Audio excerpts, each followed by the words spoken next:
আসসালামু আলাইকুম। ২০২৫ সালে ৭ম শ্রেণীর নতুন বই বাংলা ব্যাকরণ ও নির্মিতি এই বইটির সূচিপত্র সহ আজকে আমরা রিভিউ দেখে নিব। প্রথমত দেখে নিই সূচিপত্র। ভাষার মধ্যে থাকছে বাংলা ব্যাকরণ থাকছে ধ্বনীয় বর্ণ, সন্ধি, শব্দ ও পদ, কারক ও বিভক্তি, সম্বন্ধ, সম্বোধন পদ, শব্দরূপ, বিশেষণের তর ও তম, শব্দ গঠনে থাকছে উপসর্গ যোগে শব্দ গঠন, প্রত্যয় যোগে শব্দ গঠন, এরপর বাক্য, বিরাম চিহ্ন, বানান, শব্দার্থ থাকছে। একই শব্দের বিভিন্ন অর্থে প্রয়োগ, হ্যাঁ? এরপর হচ্ছে বিপরীতার্থক শব্দ দিয়ে বাক্য রচনা, সমুচ্চারিত ভিন্নার্থক শব্দ দিয়ে বাক্য রচনা, এক কথায় প্রকাশ, ভাগধারা। এরপরে থাকছে নির্মিতি অংশে অর্থাৎ লিখিত অংশে থাকছে রচনা থাকবে। আমাদের জাতীয় পতাকা, আমাদের গ্রাম, দর্শনীয় স্থান, বাংলাদেশের নদ-নদী, জাতীয় কবি কাজী নজরুল ইসলাম, কি ধরনের বই আমাদের পড়তে ভালো লাগে। এরপরে হচ্ছে এখানে দেখো আমাদের চারপাশে আমার দেখা এক মেলা, এই দিনের দিনলিপি, হ্যাঁ? এরপরে শহীদ মিনার, টেলিভিশন, শৃঙ্খলাবোধ, সুন্দরবন, অনুধাবন দক্ষতা, সারমর্ম, সারাংশ, বাক্যাংশ এবং আবেদনপত্র, চিঠি থাকবে। এবারে চলো এখানে প্রথমে আমরা দেখি ভাষা। ভাষা কিভাবে লিখেছে?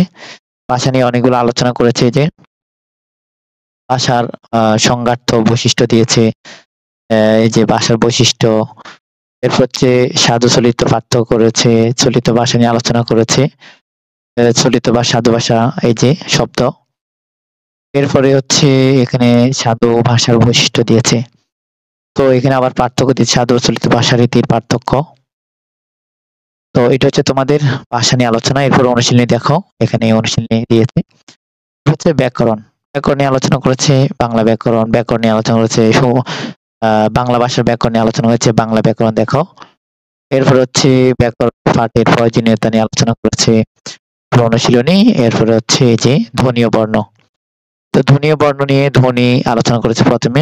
এরপরে ধ্বনির শ্রেণীবিভাগ দিয়েছে বর্ণ, বর্ণমালা, ব্যঞ্জন বর্ণ, স্বরবর্ণ। এরপরে এখানে দেখো বৈশিষ্ট্য, প্রকারভেদ সহ বিশাল সুন্দর আলোচনা করেছে। এরপরে এই যে অনুশীলনী, এরপর সন্ধি। সন্ধি আমরা জানি স্বর সন্ধি, বিসর্গ সন্ধি, হ্যাঁ? ব্যঞ্জন সন্ধি। এখানে সন্ধির প্রয়োজনীয় আছে। এই যে সন্ধির প্রকারভেদ, স্বর সন্ধি, ব্যঞ্জন সন্ধি, বিসর্গ সন্ধি। এরপরে এই যে এখানে চকের মাধ্যমে দেখাচ্ছে তৎসম সংশ্লিষ্ট শব্দের ব্যঞ্জন সন্ধি। এরপরে স্বরে ব্যঞ্জন সন্ধি, হ্যাঁ? এই যে তো এই যে তোমাদের সন্ধি নিয়ে আলোচনা। এরপরে অনুশীলনী। এই যে এরপরের অধ্যায়ে মানে টপিক হচ্ছে শব্দ ও পদ। শব্দ পদের মধ্যে আছে কারক ও বিভক্তি আছে, কারকের সংজ্ঞা আছে, প্রকার আছে, কর্তৃকারক, কর্মকারক। এই যে এখানে বিভক্তি নিয়ে আলোচনা হচ্ছে। প্রত্যেকটি কারকের আবার বিস্তারিত আলোচনা করেছে। এই যে ক্রিয়া, বিভক্তি, অশূন্যকের দ্বারা দিয়ে করতে কে র থেকে চে র এর এ হতে গেছে বিভক্তি মুখস্থ রাখার টেকনিক আর কি। এরপর সম্পূর্ণ উপাদান, অধিকরণ, কর্তৃকারক, এই যে কারকের প্রকারভেদ আলোচনা। এরপরে আলোচনা শেষে অনুশীলনী দিয়েছে যে এরপর শব্দরূপ, একবচন, বহুবচন, হ্যাঁ? এরপরে এখানে কারক, একবচন, বহুবচন, তুমি, তোমরা, বিশ্ব, ভীষণ, এই যে এখানে আলোচনা করেছে। এরপরে এই যে এখানে ছক আছে নাম, এই যে মূল শব্দ হার।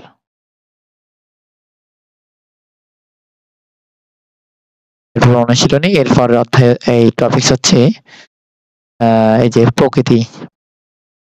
আমি দেখাচ্ছি, দেখি প্রত্যয়, হ্যাঁ প্রকৃতি প্রত্যয়, প্রত্যয় যোগে শব্দ গঠন,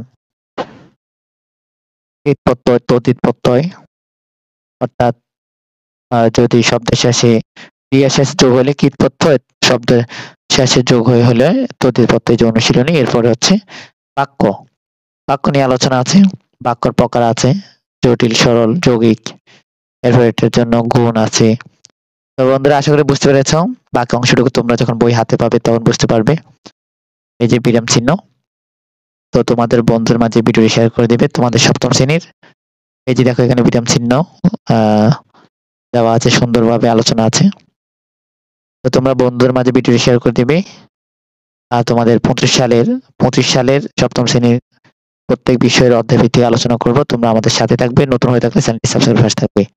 এই যে টপিকস 9 অধ্যায় 9 দেখো বানান নিয়ে আলোচনা করা হচ্ছে। তো আজকের ভিডিও এখানে শেষ করছি। ভালো থাকবে, সুস্থ থাকবে। আল্লাহ হাফেজ।